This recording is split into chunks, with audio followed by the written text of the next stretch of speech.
everyone. I'm super excited to have David Lazer on the pod today. David Lazer needs no introduction, but here at LazyPod, ladies and gentlemen, we're polite, so he's going to get one anyway. David is a university distinguished professor of political science and computer sciences at Northeastern University and a co-director at the NULab for text maps and networks.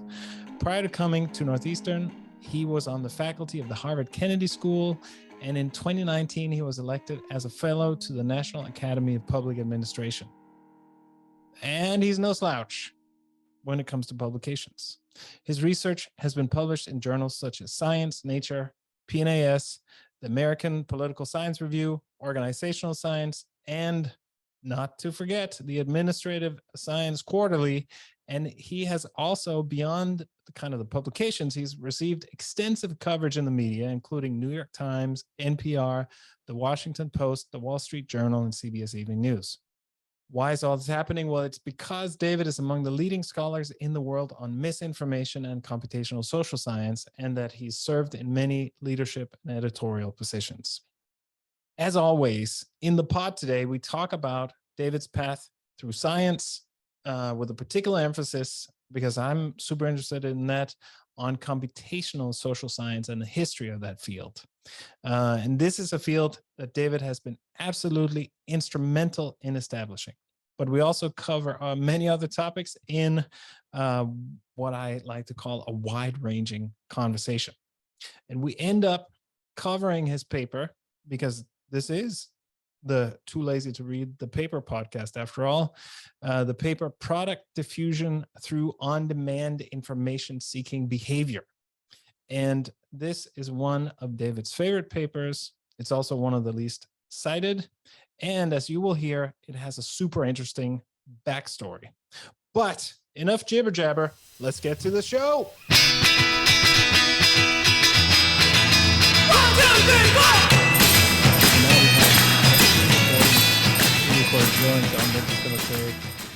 Dave Lazer, welcome to the podcast Too Lazy to Read the Paper. I'm ecstatic that we found such a distinguished guest. So good to have you. So it's great to be here with you.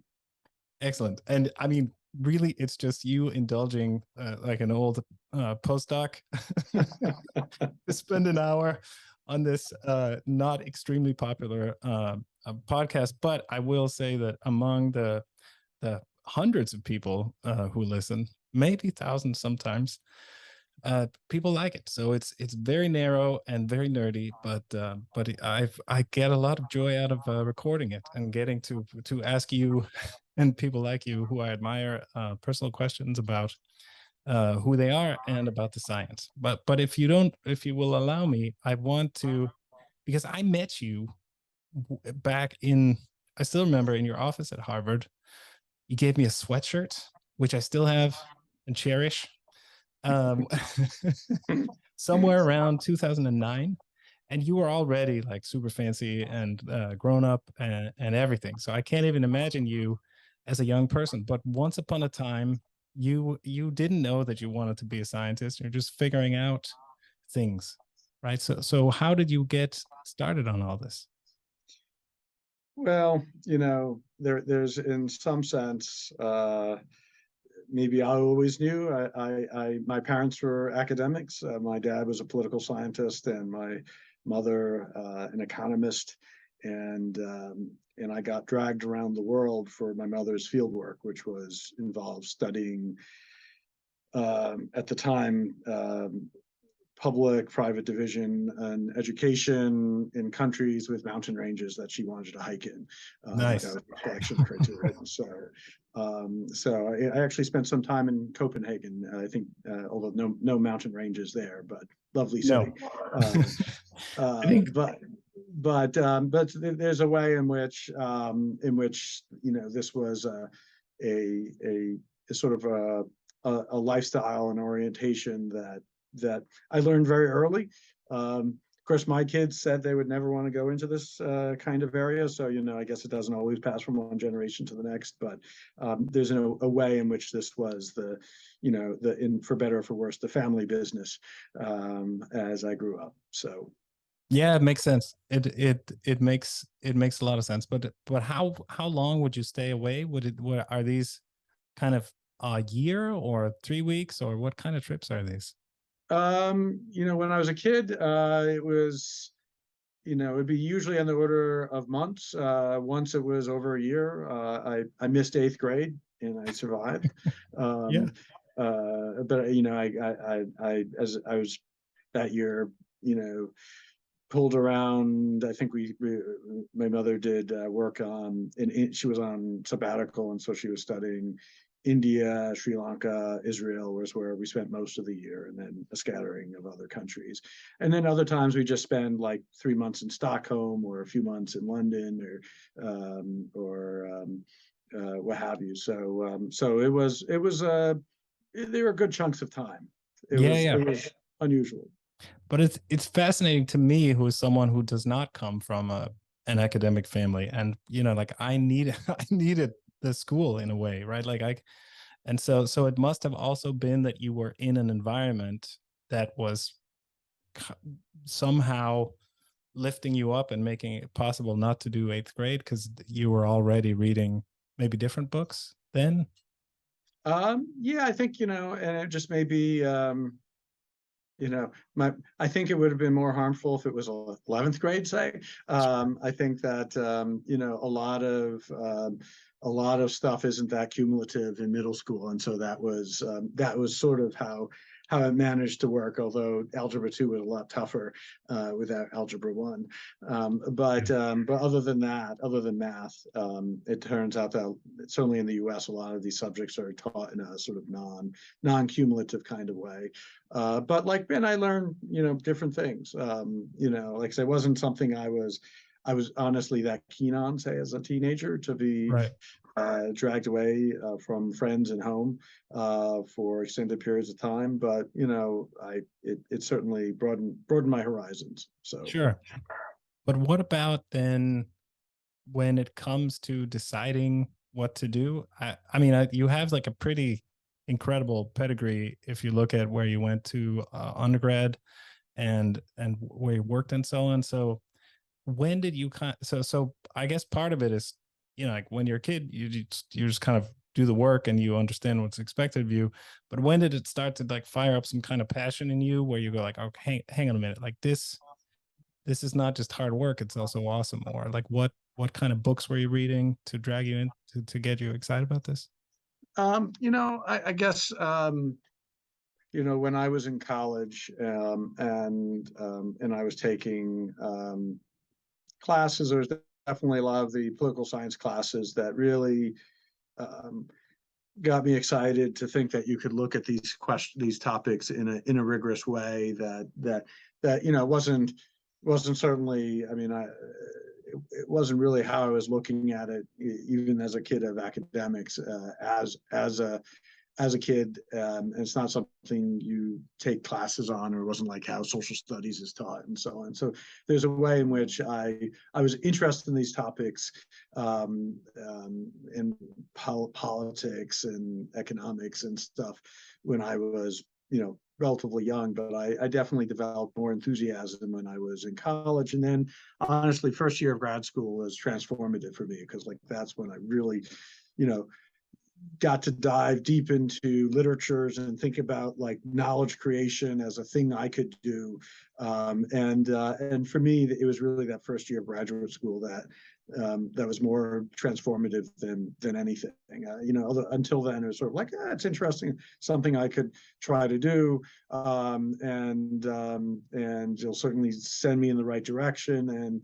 But really, after that first year, I was really quite excited about the whole endeavor in a way I hadn't been before. Yeah. And so this is at Michigan, and you Yes. studied political science, right? Yeah, I got my PhD in political science from U of M. So Yes. And I mean, that I'm a kind of just a barbarian, and so I don't really know anything.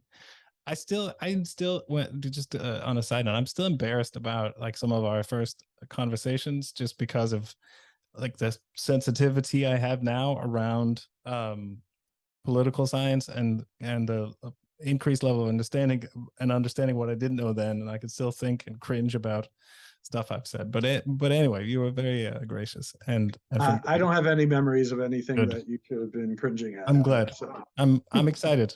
I'm excited to hear that. I'll sleep better tonight. But so anyways, Michigan. So Michigan is a really great place for political science. So like, I'm just curious because my whole world is just, studying physics and so what happens at that year, right? So it somehow like the thing when it starts working, I think this is true for many people, is when you get a sense that you can make a difference also, right? That you're not just kind of passively reading the books, but you get a sense like, wait a minute, I can also write something or make a difference. So do you have like examples or stories of this? Well, I think it's an interesting question. I think, there are distinct points in my life and my career where, I thought maybe I could make a difference in a way that's distinctive and value added. I'm not sure in my first year I knew the thing. I just knew, I just knew, mainly I was sort of absorbing literatures, and I felt like I was seeing things that I couldn't see. But I wasn't sure where my contribution could be. And in some sense, that came rather later in graduate school. I went to the Santa Fe Institute summer school. Right. And my advisor and I was very lucky, that there was a set of people at the University of Michigan at the time, including my advisor Bob Axelrod, who were really looking at social systems as complex things, and were really pushing that notion of complexity forward in the social sciences. And that resonated with me in a very deep way. I mean, like I was actually in college, I was actually not a political science major. I was an economics major. I took a lot of political science classes. I was very close to being a cognitive psych major as well. But the things that bothered me there were things that really bothered me about economics and psychology in terms of how they looked at people. I think that economics looked at sort of, they basically abstracted away from anything at the time. Economics has changed, but like just what the aggregation mechanism is all through the market and prices sort of seamlessly passing from sellers to buyers and so on. And it was a very, to me, impoverished model of aggregation, of how you go to many, what's the properties of the collective. In psychology, or certainly cognitive science at the time, was very much focused, like the world ended at the skull, and that it was very much understanding like how an individual's mind worked. And it wasn't so much about how sets of individuals are connected to each other, like the social dimensions of cognition. And so those are both paradigms that felt unsatisfying to me. Political science, at least, was explicitly worried about like, how do we think about how societies go from one to many, and how to solve those collective issues. But even political science had a lot of issues with, in my view, and it wasn't so apparent to me when I entered a graduate school, but especially the paradigm around public opinion really focused on IID, independently identically distributed, that somehow we're all independent entities, even though that was understood that was that we are social beings, that wasn't really properly handled, I think, by the discipline at the time. And so the paradigms of complexity were really quite appealing to me. And then I went to the second Santa Fe Institute summer school in 91, I believe. And there were just a bunch of crazy people floating around there. David Farmer, there was Stuart Kaufman. I had my first publication was a group publication, a chapter in an edited volume that I think nobody has read, but was actually quite useful to me to think about evolutionary ideas, and they might apply to collective problem solving in various kinds of ways. Actually, ironically, I then that planted a seed for a paper I wrote years later on exploration and exploitation. But that was a moment where I'm like, oh, there's sort of these set of concepts that really could be transformative to studying social systems and political systems. And actually my dissertation sort of built on those ideas. So that was, I think it was in many ways attending the SFI summer program, but also the fact that reflected that I was sitting in an intellectual corner of the University of Michigan that was very helpful in pushing my thinking along in that way, in a way that was, there were seeds for me before, but it was more like discomfort rather than it's like, here's where I could go. And so that was sort of like the first moment where I felt like there's stuff I can do, especially around networks and so on, that's really underutilized. It wasn't like there was zero in the social science. It's not like there was zero in political science, but it was extremely scarce, especially within the study of politics. Yes, this is like a super interesting story, right? Because what you're also saying here is that, like, somehow when I look at your career from now, it's very clear there's like this through line to say, like, you studied economics, you were searching in that area, and it's something that still has influenced, I think, a lot of the thinking today. Even the cognitive science is also you can see the outline of a lot of things in those early choices. Then you get to political science, and there is exactly this complexity tradition also at Michigan that has like some kind of Venn diagram with Axelrod, who was your advisor, and so you must have also found him, right? This is also kind of a directed thing.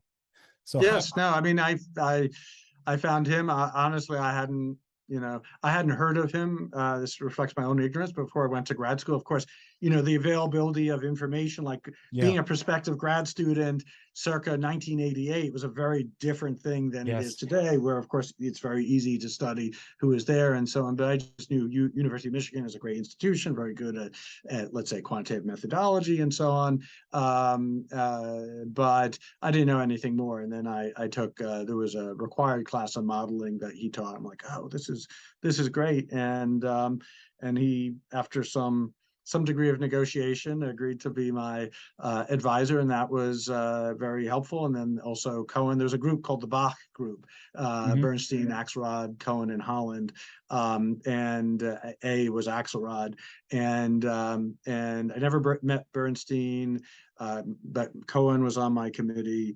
and Holland I actually didn't meet at Michigan, but I had him out to Harvard to give a talk, and had delightful interactions with him then, years later.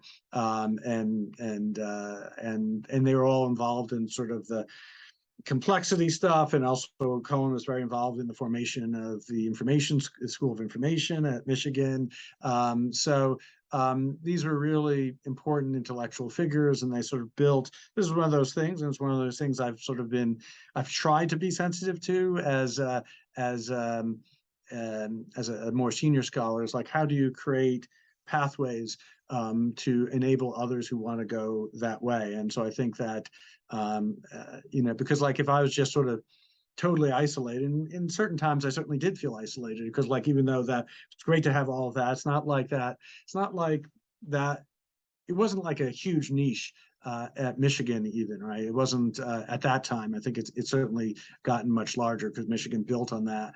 And it's not like, and these folks are also pretty famous, so it's not like I was knocking on an Axelrod's door every day. There were a few students like Lars Erik Sederman, who I'm still close friends with, who was in the program at the time. So there were, like, oftentimes you see this stuff percolating at the bottom, and there need to get at least a minimal amount of sustenance from the institutions and from senior scholars, and that was all essential, really, in moving forward.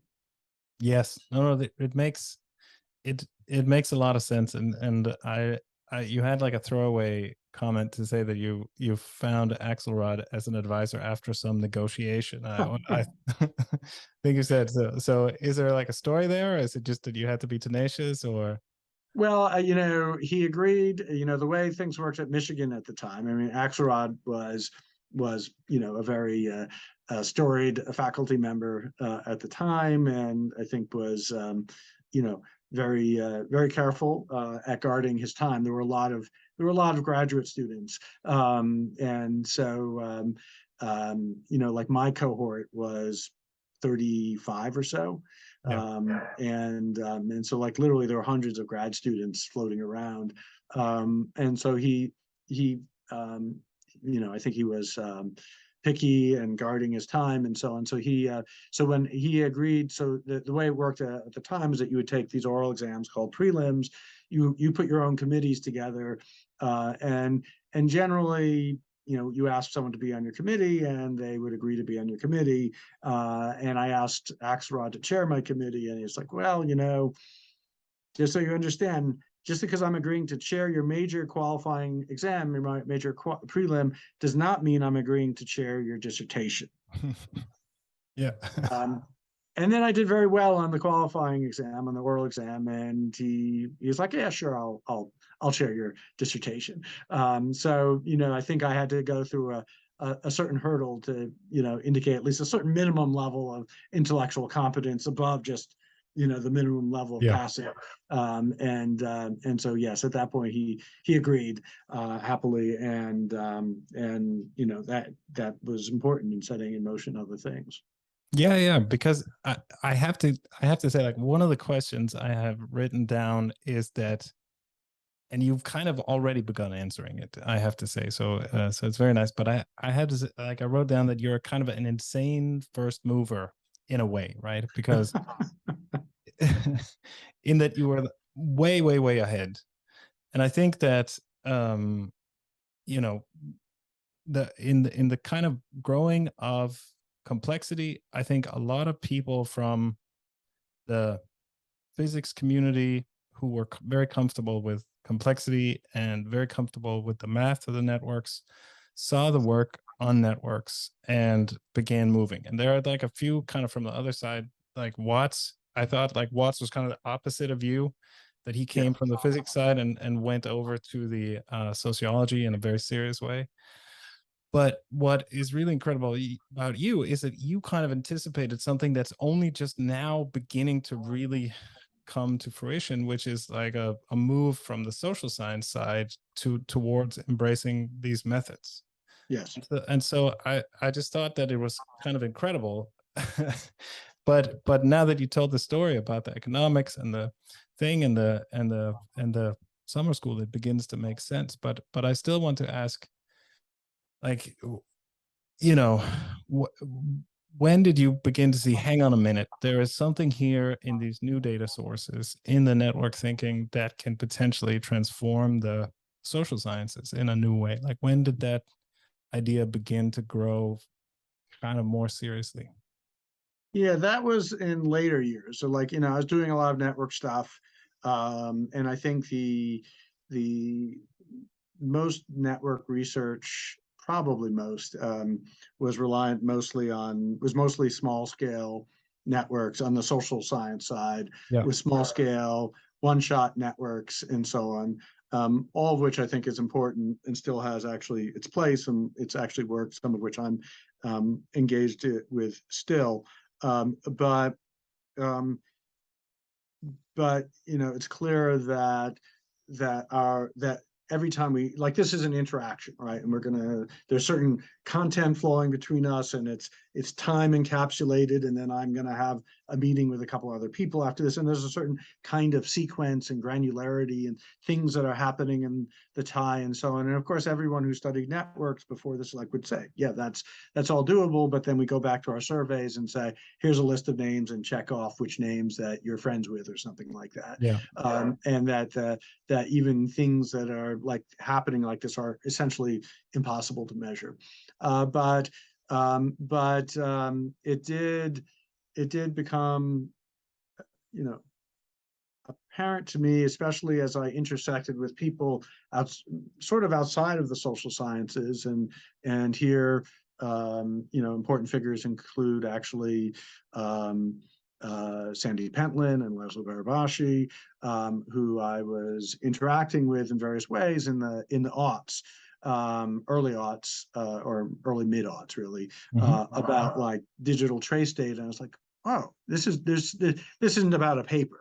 There's like a bigger transformation that's going to take place, right? I mean, and like that's where I want to be. But also, it's where the social sciences should be, and we need to think about how to facilitate that movement.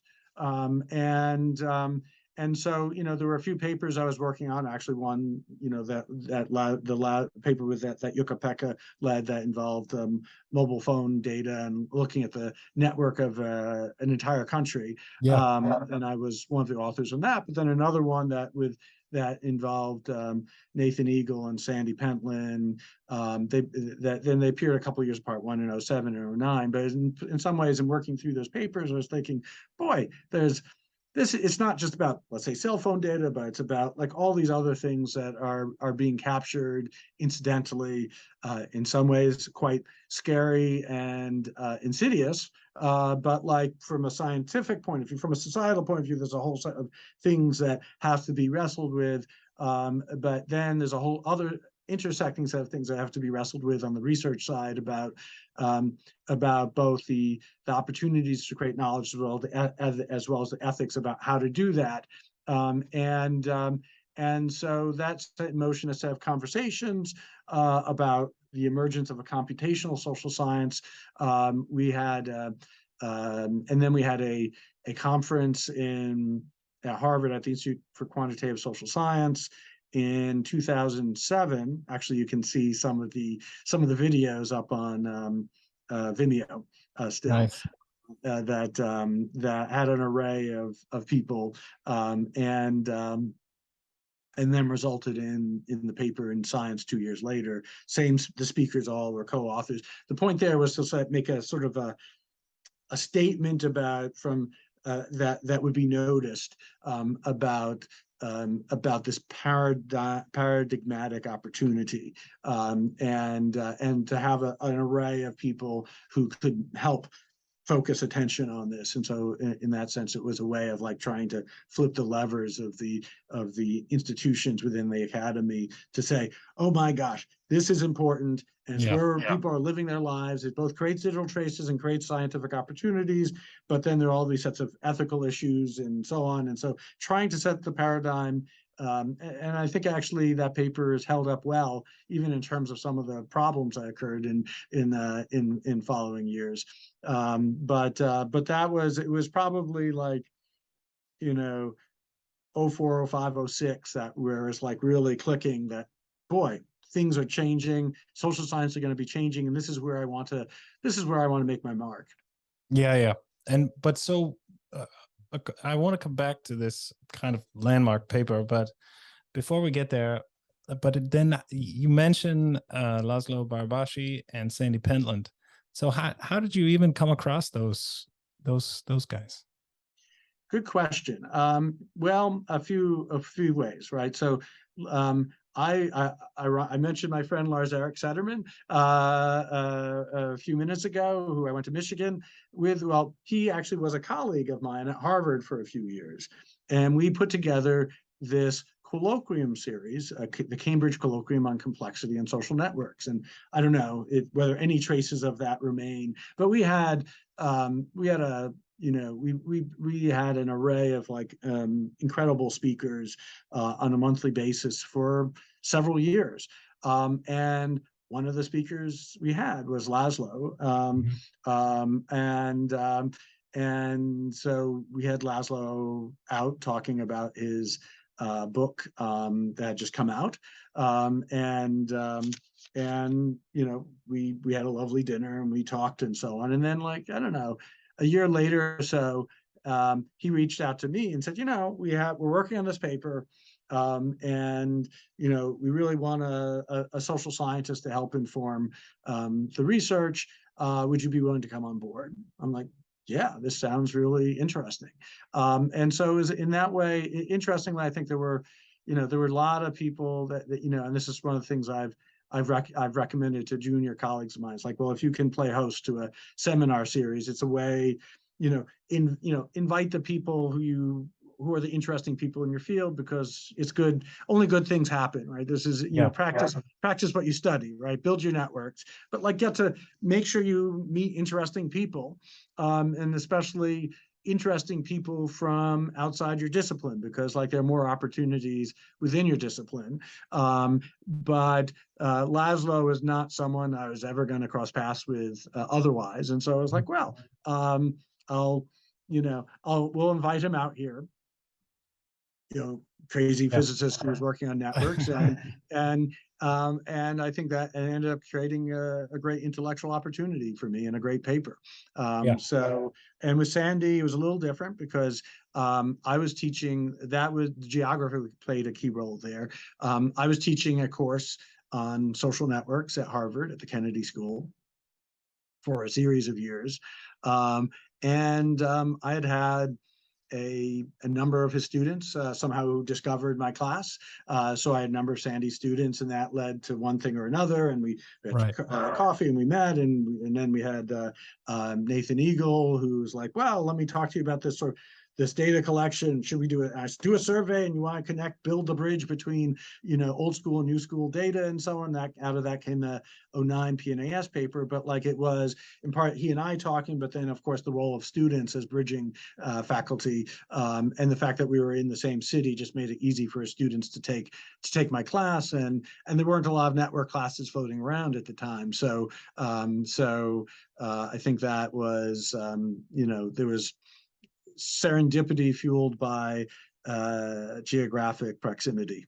Yeah, and it's so wild, right? Like if you think about it, that they kind of built this incredible data set that has, I mean, it's really just like a sociologist's dream, and they did it for the love of technology, right? Yeah. And then you got to be the lucky social scientist that came in and said, hey, wait a minute, people, because in a way, like if you think of their motivations, of course, like they have their kind of, like like I went to Nathan's apartment one time, and he lives, like has the penthouse in a skyscraper or something like that. And like there is a benefit to the love of technology, and that's what the Googles of the world also build these kinds of things. But in a way, again, like you saw, this technology also has a use as a kind of fundamental data source in understanding human beings. And I think that connection is really truly serendipitous. I think it's really nice. And I want to take a small sidebar because a lot of students listen to this, and I think that your comments also around organizing stuff, going to talks and so on, that we live in this world, everyone is overwhelmed, even the students. You have to keep up with social media, you have to keep up with this stuff, and you're overwhelmed. But I think that if you don't go to talks, if you don't take the time to organize symposia, and you're being quote unquote efficient and working at your computer, but in fact, maybe you're also checking some social media, whatever. Like I'm not, now I'm just old man preaching. Sorry, everyone.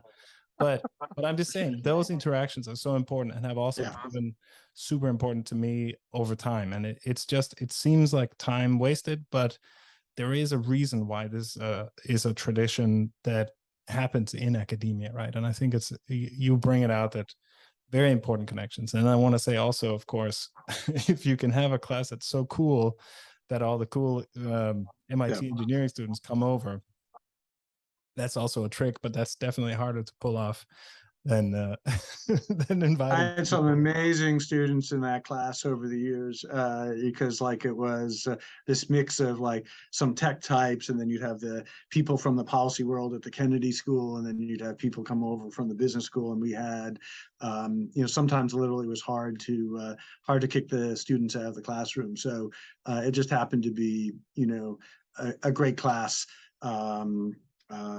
And create these great great exchanges. And so it was itself a wonderful intellectual experience, but also then it helped build the networks. And I think you're right that we have to balance, right? You can't spend all of your time going to symposia and colloquia and conferences and so on.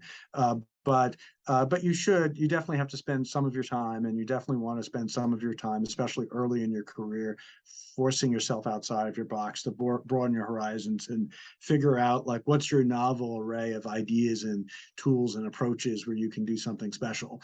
And that's, that's how I ended up. And, I came out like I was, I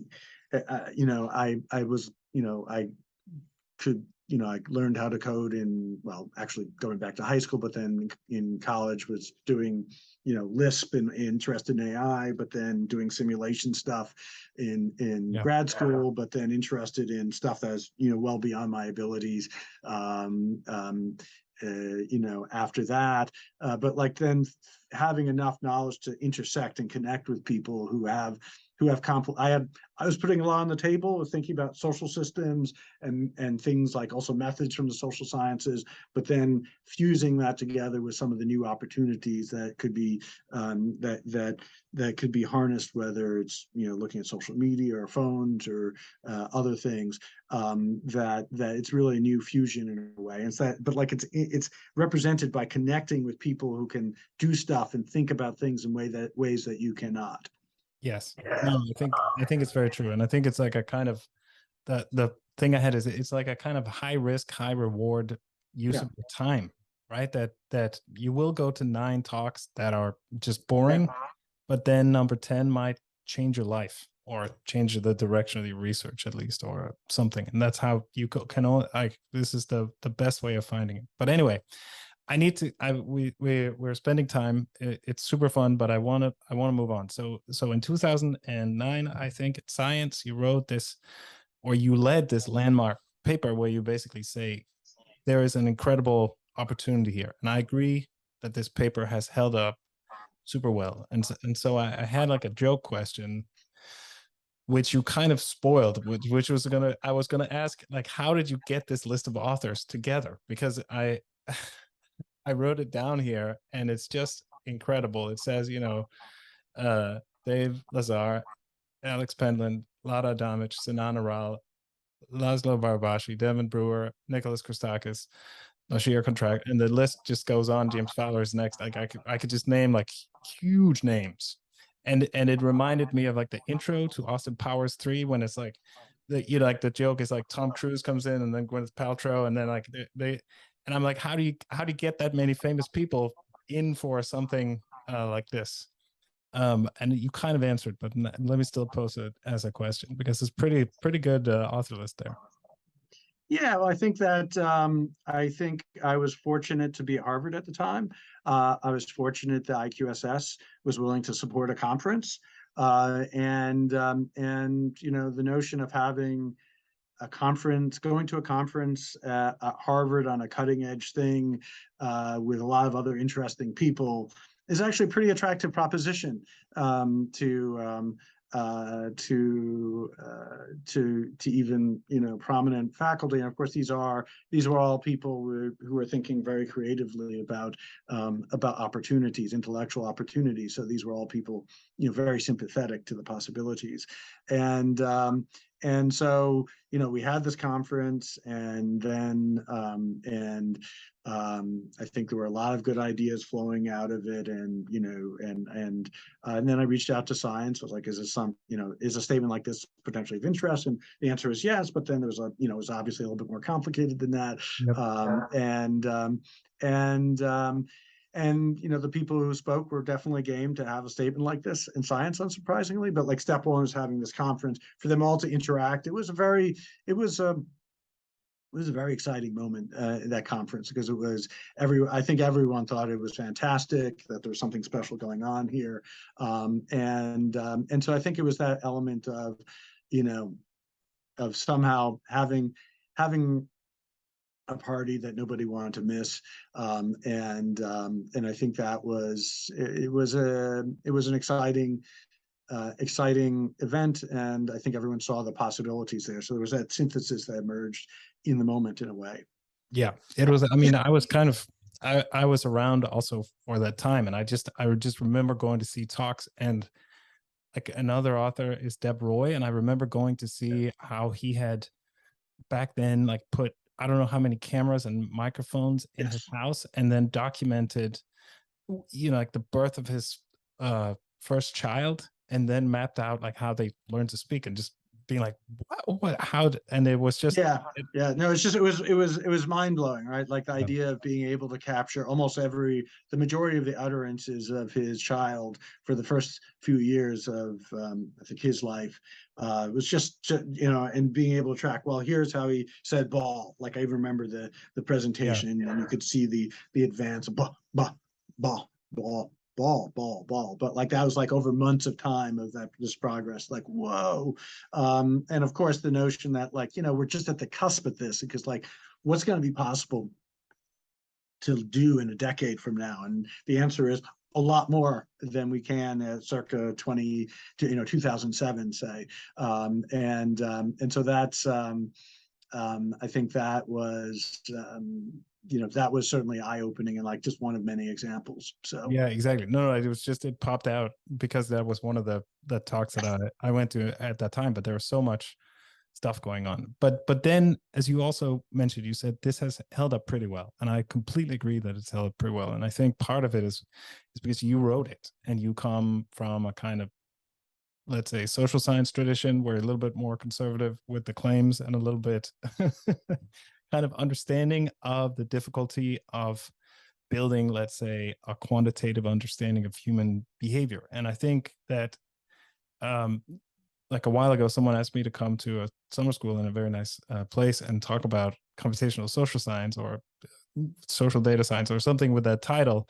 And I since I was lecturing, I wanted to not just talk about my own stuff, but kind of put it in perspective. And it's very nice to open with that paper and then move through the period and then end. And you wrote a kind of follow-up paper recently where you talk about some of the lessons that we learned in the interim.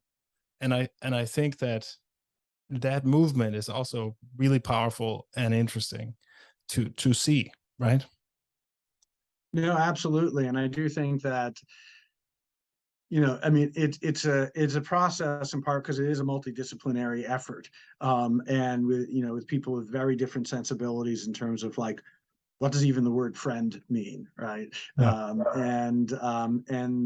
And I think things have moved in the right direction. I don't think that they're where they need to be, but I think the notion that like that uh, how to work between the digital trace elements and like what's the sociological or social scientific meaning of a thing, right? Like a friend isn't someone that you just have a phone call to, right? But like I think that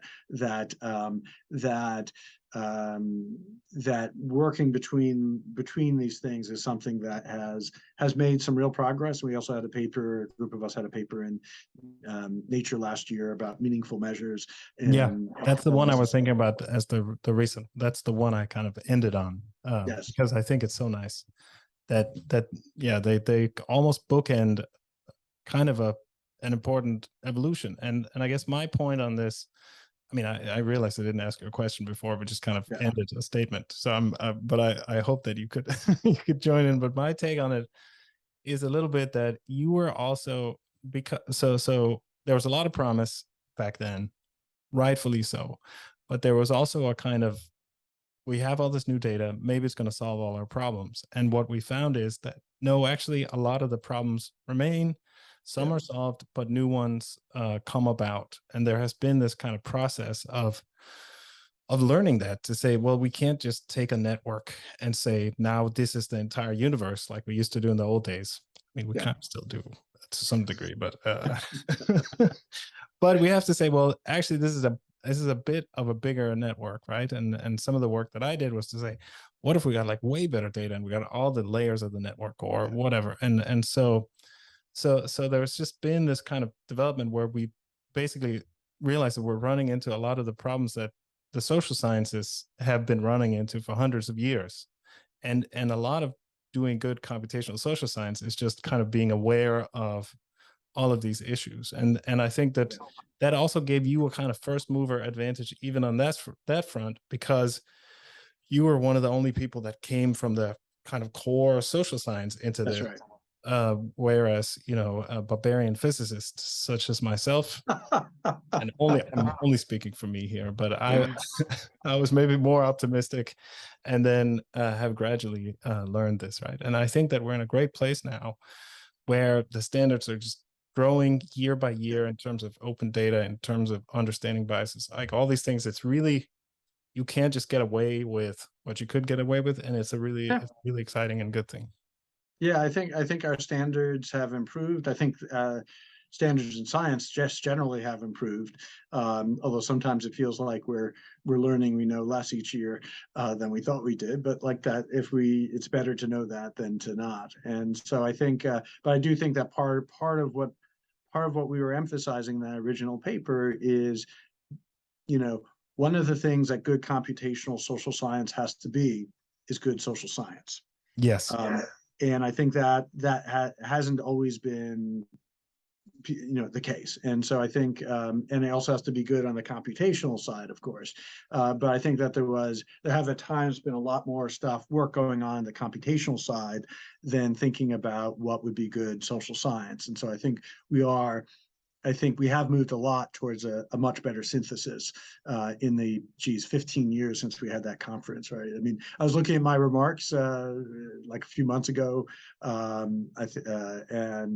and like I had a remark along the lines, well, what will we have needed to do 20 years from now? I was looking, it's like, oh my God, we're almost at 20 years. We have only 5 years left to do so many things. Yeah. But I'm going to take one more digression, because there's one thing that I learned. So during COVID, Denmark is so small that they needed everyone. So even this guy, we're going to call him. So they called me in to kind of help with the official modeling. And one of the things I realized is that there was a kind of luxury to the, let's say, data explorer that's not typically available to the the run-of-the-mill epidemiologist, and also not to the run-of-the-mill social scientist. And so I want to get your take on this observation. So basically, if you work in social science, your work is often hypothesis or theory driven, in the sense that you're aware of, like, some people have had this idea and now you want to go check, is this actually the case out in the world, right? In the case of COVID, it's like, well, we want to know, like, how many people are going to be sick, and what if we make these changes, how is it going to impact the spread of the epidemic? And so what I learned in the spread of the epidemic is that now I don't get this luxury that I have usually, which is like I take a data set and then I look around for like a problem that I can solve really well given the data set. So, and I think this is kind of like the physicist thing, is that I look around, someone gives me a data set and I poke around and I go like, wait a minute, there's something here that's really interesting, and what's going on? And then I can explore it, and I can be like, wait a minute, now let me frame it as a question. And I'll say like, okay, blah, blah, blah. And then I get a question, and then I can answer it in a very, very convincing way. But but until I found it, no one had necessarily cared about the question, right? Like maybe I can link it to something or whatever. Yeah. But during COVID, I realized, well, wait a minute, like I can't look for cute COVID questions to answer. Like no one gives a shit of like that there's something in here. Like they want to know about what happens. And I think that's also true in social science.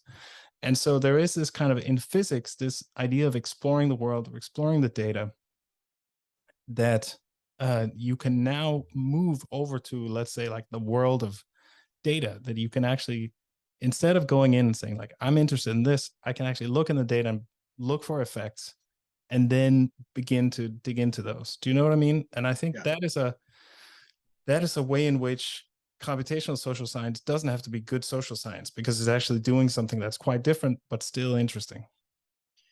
Yeah, that's an interesting question. I mean, there's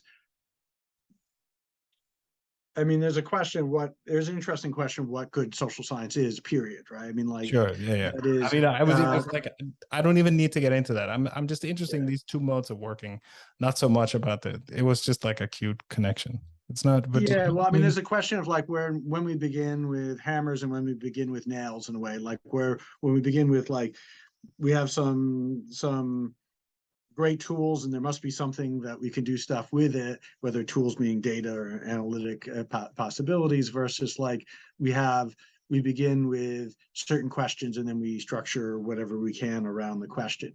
Yeah. And I think the social sciences have always, there are lots of examples where you say, well, we find these interesting empirical patterns, and sometimes then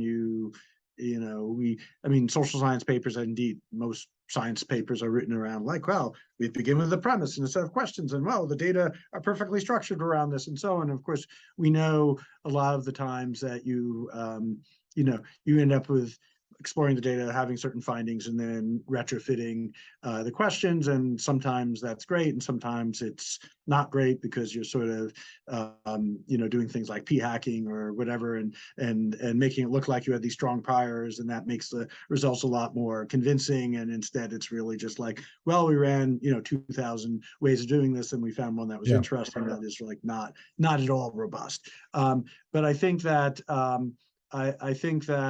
really all science sort of proceeds in a sort of cycle of around, well, you discover interesting patterns like the planet, planets, the data collected in, planets and time, and, and we, discover that, this all relates to gravity and so on, but like we didn't have the theory, but we discover the empirical regularities. And I think that all science sort of has that dialectic between interesting findings that you stumble upon, theory, which then directs exploration in a more focused way. And I think that in a way, for those who come outside of the social sciences, it does tend to be more of the inductive exploratory element, because you're starting with fewer theories about social phenomena. And I think that's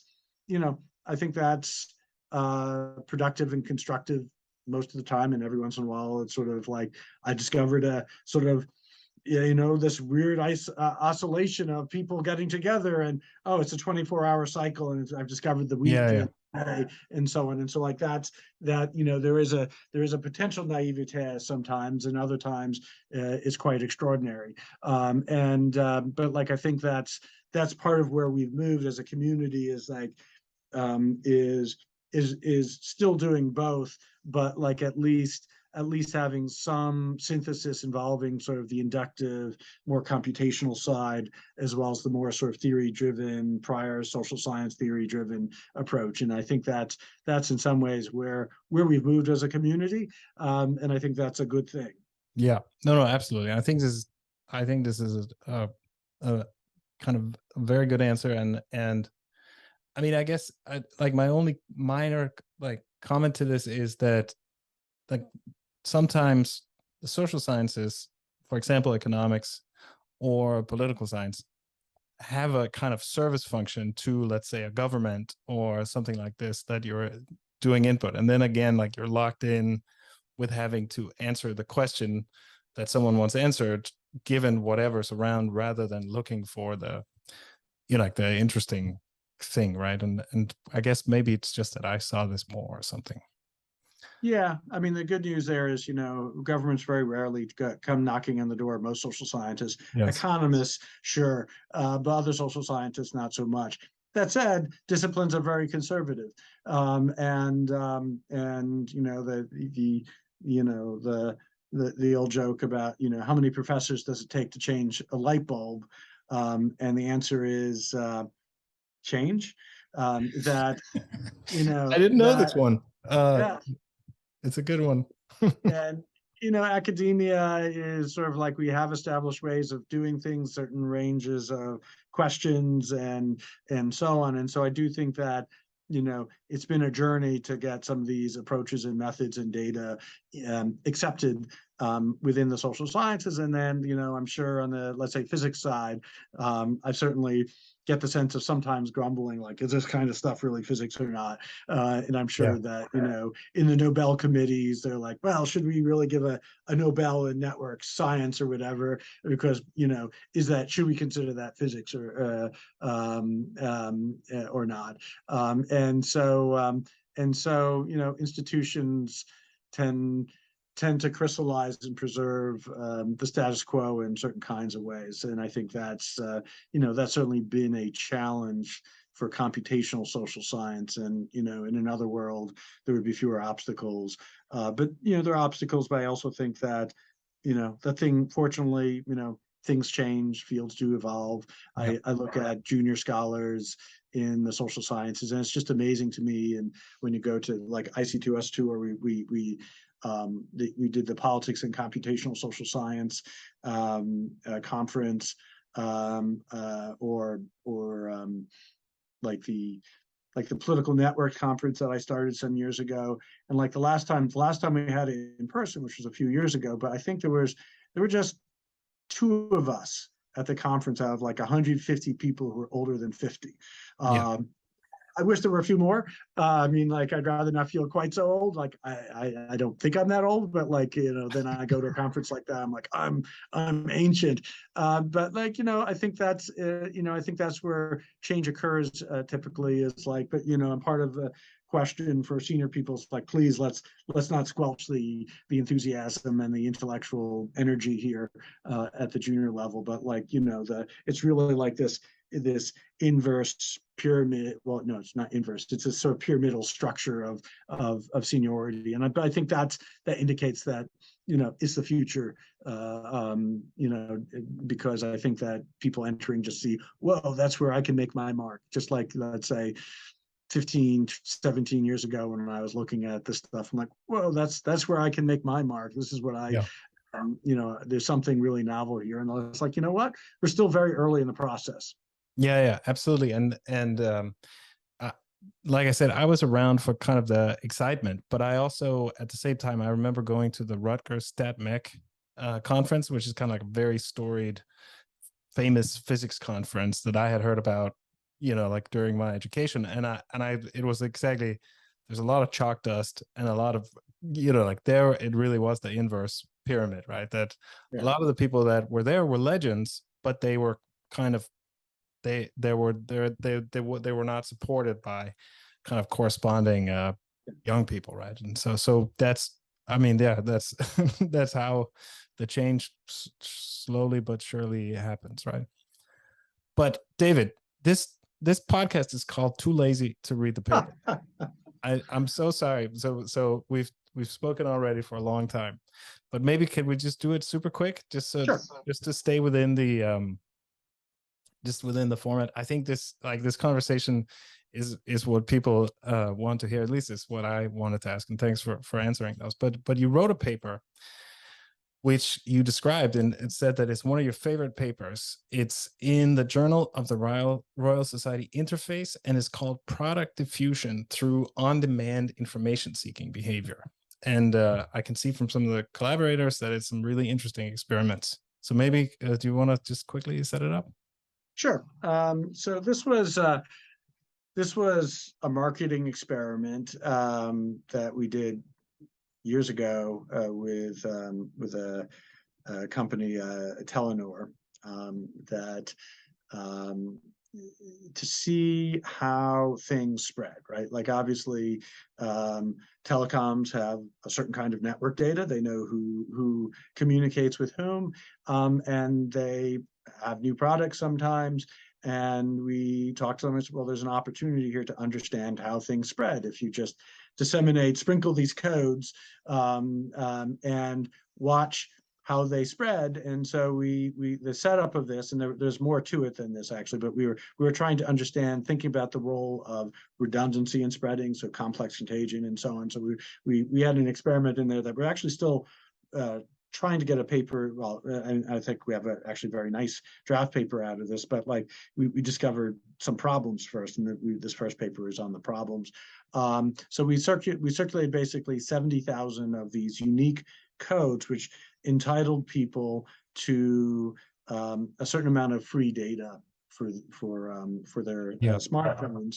And the thing about these codes is that they could be shared and reused an unlimited number of times by other people, as each person could use them once. And each code was unique. So even though they were functionally identical, they gave you a certain number of megabytes of free data, that you could use one code or another code, and you could use it one time, one code, and that was it. And so in a sense, when we released these 70,000 codes, they were like little infections spreading through the network. And we could watch how they spread. And we were thinking, what a great way to study how things spread in social networks, right? And there were these sort of like competing things spreading. And we could track because they had. But in what sense are they? And I just want to say, I love this experiment. I've thought a lot about how to measure complex contagion, and it's hard to come up with a good experimental paradigm. And this is really nice because you have this kind of thing that you're working in a population, if I'm not mistaken, where more data for free actually matters, especially at that time. And then you have this idea of these codes where you can track who uses them, and there is a system to it. But how are they competing? Aren't they? Well, because you could only adopt one code. So if you had code A and you said you can also use free code B as well. So they were effectively competing because you could only be infected once. Yes, the codes are competing. Yes, so you could only be infected one of the codes. So so the most fit code will be used by the most people, basically. That's right, but they don't have different fitness, but that lands in the most interesting network neighborhood. That's right. That's right. So the neat thing was that they had identical properties, right? So it was all for the same amount of data. So it's not like we were varying anything intrinsic about the code. And our thought at the time was that we could watch all these things spreading. To some extent they were competing, but initially not so much because they wouldn't even be bumping into each other. And that we did some clustering of some of the codes to see if having multiple codes around you would clustering improve spread as compared to like single codes dropped in places. And so that was our idea, is that redundancy might be helpful to spreading, which was counter to the canonical idea at the time. Now, how big was the overall network? So you had 70,000 codes. It was many tens of millions. All right, so huge. Yeah, it was huge. It was huge. So like a country scale experiment. I mean, I think pretty harmless in the sense that people were getting something given to them if they wanted it, and there was no obligation to do anything more. And so the clustering element, like I said, that turned out to be secondary interest, although actually interesting, but like there it's just mainly a local phenomenon. It's not about the bigger cascades, but really what happens very locally. That is, if two of your neighbors are targeted, are you more likely to adopt than if just one of your neighbors? Are you more than twice as likely? That kind of thing. And that's what we're still looking at in a paper right now, which turns out to be a tricky inferential issue. But then it turned out that, on the way to the forum, something interesting happened. And so, again, we write it out very differently from the reality of what actually happened. So when Telenor came back to us, they said, well, the good news here is that the codes spread like gangbusters. So like you started out at 70,000, it spread to almost 1 million people, and we have to shut the experiment down after 2 weeks. Like, all right, great. So that's terrific. And then they said, well, so, how, there's some intriguing patterns, or, patterns that we might not have expected. Pick me. So here's the question I'll ask you. Of course, I haven't read it, but so I might be totally off here, but my guess is maybe some back channel stuff. Yeah. So that depends what do you mean by back channel? Like basically you start a web page and you just put the codes on the web page. Yeah. So that very good. So rather than but like that turns out to be the interpretation. But like what we saw empirically was that the spread was linear. It was the same number of adoptions day after day after day after day after day. Yeah. Wow. It wasn't S shaped, which is sort of like what we were expecting, or you know, if it was subcritical, then it would have been like sublinear. So it could have been S shaped, or it could have been just the takeoff point, or it could be that it was spreading, dying out. So there's a certain set of ways that if it was just spreading virally, there's a certain number of shapes that you might have expected. And instead, we got a linear pattern, same number day after day. They were in diurnal patterns, so it was bumpy over a 24-hour period, but pretty much the same number of adoptions day after day. And when I presented this to social network crowds, I'm like, what do you expect?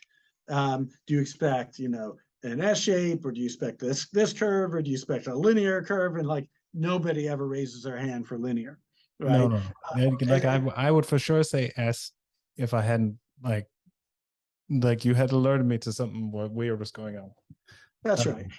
And then furthermore, and this also fits with your hypothesizing, is that of the 78,000 codes that were circulated, one of the codes accounted for 80% of all adoptions.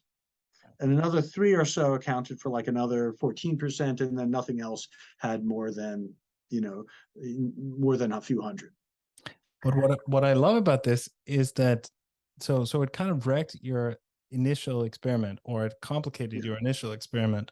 But actually, it's as you have a paper about it. But the observing how this manifests on the network is still super interesting. Yes. Yes, because of course there were a couple of different things. One is that there were some that didn't explode, but there were still like thousands of codes adopted that weren't giant. And so what you did see was that those were spreading in the network. So you could see that they were spreading with people who are connected to each other within geographic areas. So like you give it to this person in this city, and it spreads locally among people who know each other.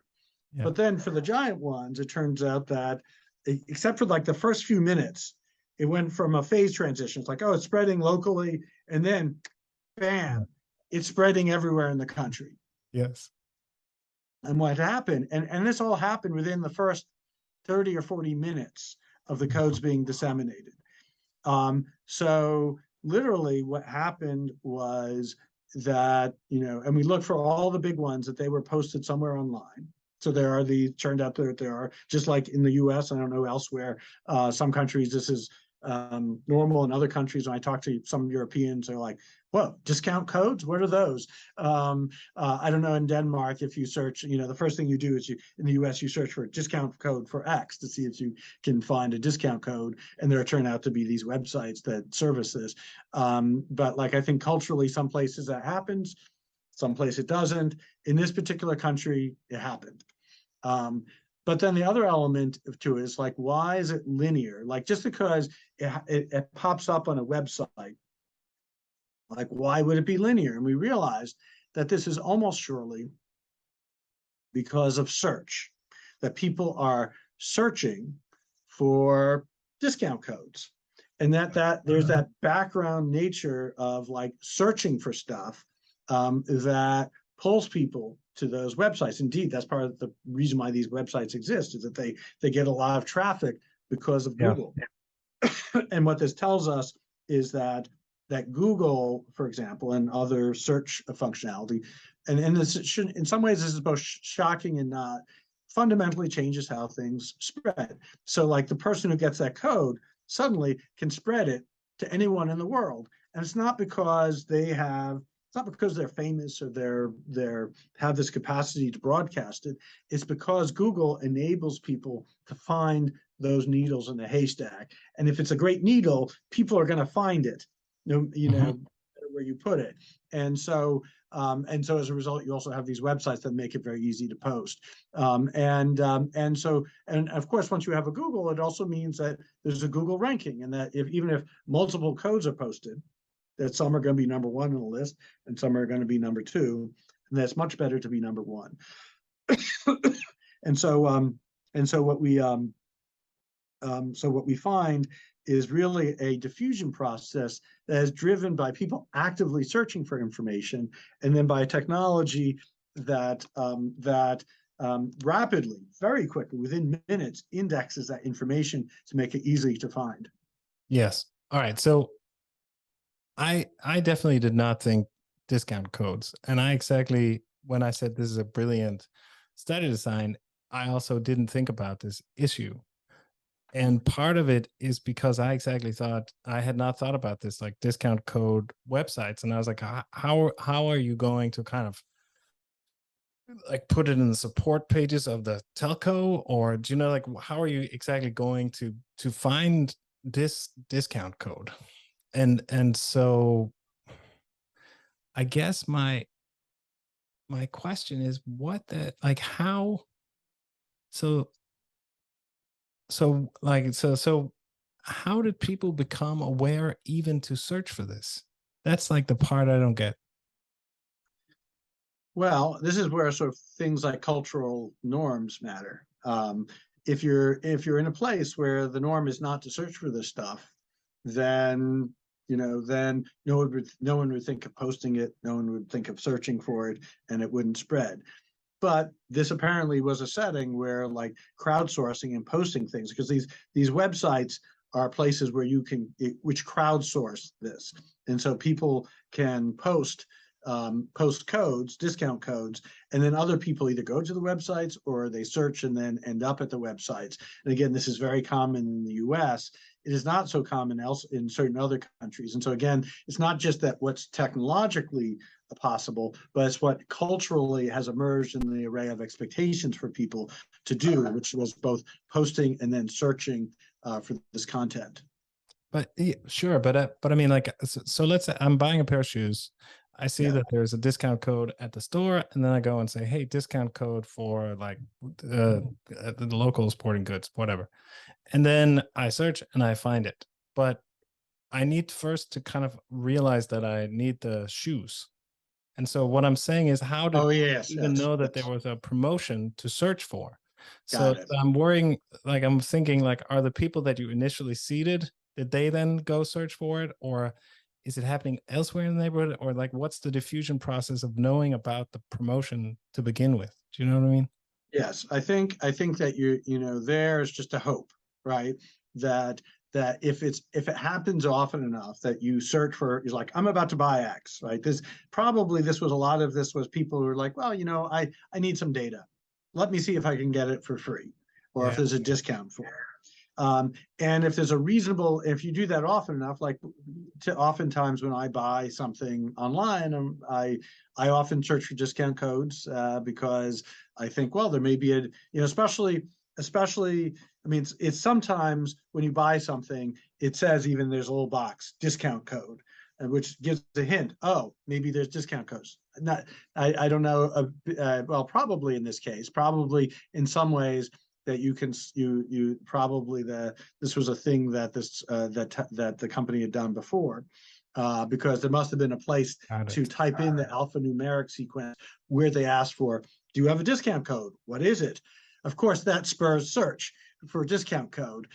So there's a way in which the moment that you see that, and of course, I certainly when I buy stuff and I see something that says discount code, I'm like, there must be a discount code. Let me see if I can find it. What was the mechanism, like the intended mechanism? Was it that I would be, hey, I got this cool promotion, and if you want, I can give you my code? Or like what that was, it like a word of mouth kind of thing? Yeah, so the initial thought of the experiment was that this was going to be sort of a sort of push kind of social network thing where you discover something great and you let your friends know, hey, there's a great sale down at X, right? Or you want free data. I know I use it, and you're like, I know what you do, so I know enough that you might want to use it. So, there are different ways that things can spread. No one can observe you using a data plan, right? Like they see you in the sense they don't a data discount. But the thought of the mechanism was that it's just like sometimes you hear about a great job and you tell a friend you should apply for this. It'll be a great position for you. That there are things that you push out in your social networks because you think it's going to be great for your friends. And so the thought behind the mechanism initially was that this was this was going to get pushed out in social networks as a thing that you thought your friends would want to use, and that, you know, you value your friends' well-being, or, you know, there'll be a quid pro quo when they find something down the road that they'll share it with you. That was the thought behind the mechanism, and I think some of that certainly that some of that did happen, because we did observe these small trees. It's just that was not the dominant thing that happened. That was like 5% of the spreading was probably viral or interpersonal pushing, and 95% was through this on-demand mechanism where these codes were posted and other people searched for them. But this is super useful information, nevertheless. I mean, first of all, it's super interesting phenomenon, and it's useful for the companies still to know. Like, they should put a little hash function in there, you know, like, so that every time you hand it over, it's a new one, and then you wear them out or something like this, right? I mean, like, if you wanted to do this through a true viral experiment, like, I thought, oh boy, if we could have done this, so it would have been harder to engineer, would have been you share the code, but as you say, it's then hashed, meaning transformed into a new unique code, and each unique code could be used once, but then you could share it and it would be transformed, so it could only spread virally, right? So there are definitely ways we could have designed this in retrospect where it could only have been viral. And in this case, there's an interesting question: did the company benefit or not? Because maybe they ended up giving away stuff that people would have bought. Or maybe people bought it because they searched and they're like, oh, for free, I'll get in, and or this company is giving it away and another company isn't, so I'll go with them. And then maybe, who knows, maybe they were retained or not. Like, that's downstream, and we didn't look at who kept their data plans down the road. But you know, the neat thing here is that this is a pathway of diffusion that just wouldn't have existed 20 years ago. And not only that, but what we could see from the viral spreading was that it was sort of subcritical. All these would have been narrow, deep trees that all would have died out. It wouldn't have spread that much. And this instead, just because because of the nature of the internet, was something that could spread and would have eventually saturated the population in a way that would not have been possible a generation ago, right? That there wasn't sort of that kind of crowdsourcing search kind of on-demand mechanism. And so this was something that literally could not have spread in 20 years ago, that would spread today. And it also gets at the critical role of like things like indexing by search engines, and how search engines allow you to find stuff, some stuff and not other stuff. Discount codes have very obvious words you'd use, but other words would be other concepts might be harder to spread. And what happens as search engines become more complex and more linguistically informed, might more things spread through on demand. And it also gets at the notion of active search as being a mechanism for spread. So I think it really, it's one of my favorite papers, because it shocked me or surprised me in a way that reflected my own capture by like thinking of networks as the paradigm through which things spread, but also because actually this turns out to be a really important way that things spread in the contemporary world.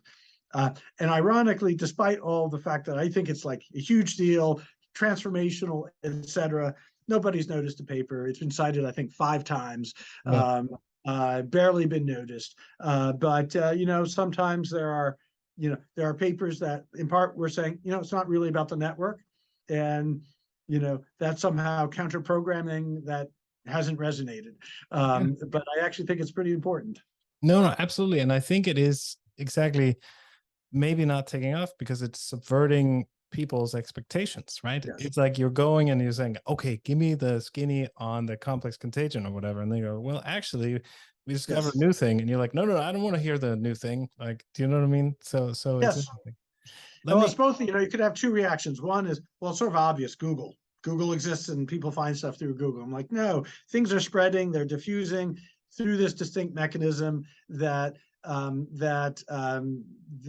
turns out to be overwhelmingly important. But like, it is an array of things. It's not just that Google, it's like people use Google in a certain way, but then also people post things. And so there's a whole set of social behaviors that are arranged around the technology that has been cultivated in some contexts and not other contexts. And that has pretty profound implications for how things spread. But like, you're right, that it is not resonating with. It's subversive in a way that it didn't fit my. It literally took me an embarrassingly long time, or took us an embarrassingly long time to figure out what the heck was going on. Because I mean, indeed, I went back to the Telenar folks and said, I think you made a mistake with the data. This can't be right. No, it was my own paradigm that was wrong. So yes, and it is delightful when that happens. I think to kind of be surprised in that kind of deep way that you describe. Let me try and wrap my head around. So this linear growth, is that simply because there's a fixed number of people every day doing this kind of search? Is that what explains it? Or is there like something else that I'm not, do you know what I mean? Because the linear thing is also kind of wild. And like you said, whatever you think is not, yeah. So I think the notion of the linear factor is that there's really nothing that should make one day different from the next in terms of what problems people are searching for. You can imagine maybe there'd be weekly effects. We didn't see anything significant like the weekends being different from weekdays and so on. But generally, people's problems one day are roughly the same as their problems the next day, and the questions they have one day are the same as they have the next day. And so that's why you would expect the background rate to be roughly constant. Now you can imagine background things might change it. Like if there's a big marketing campaign, people are like, oh, I could use that. Yeah. But usually big marketing campaigns don't start one day and stop the next and so on. So, most things in life are like they stay the same one day as the next. And that's why you get the linearity as compared to like interpersonal diffusion, where we think exponential growth and why things should change a lot day to day. But in this case, like I said, it was eerie how similar it was day to day. Super cool. All right, David, you have spent a long time with us here today at Too Lazy to Read the Paper. I think it has been amazing. I was really happy that you took the time to take this discussion. Do you have anything that I forgot to ask or say or anything like that? No, this was terrific, Sune, and I want to say yours is one of the bridges I've enjoyed building across the disciplines and the fields over the years. So it's really special to come circle around to discuss this with you. Yeah, me too. It's been great, and I look forward to many more conversations. Thank you so much, David. Okay, bye, Sune. Really great. Bye.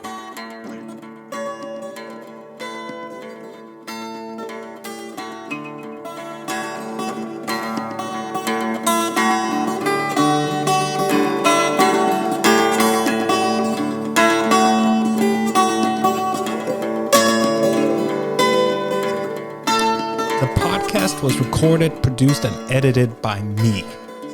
It's partially funded by the Willem Foundation and the Technical University of Denmark. The awesome music is by Waylon Thornton, and it can be found at the Free Music Archive. At least that's where I found it. And there's also a little bit of music by me. Thanks for listening.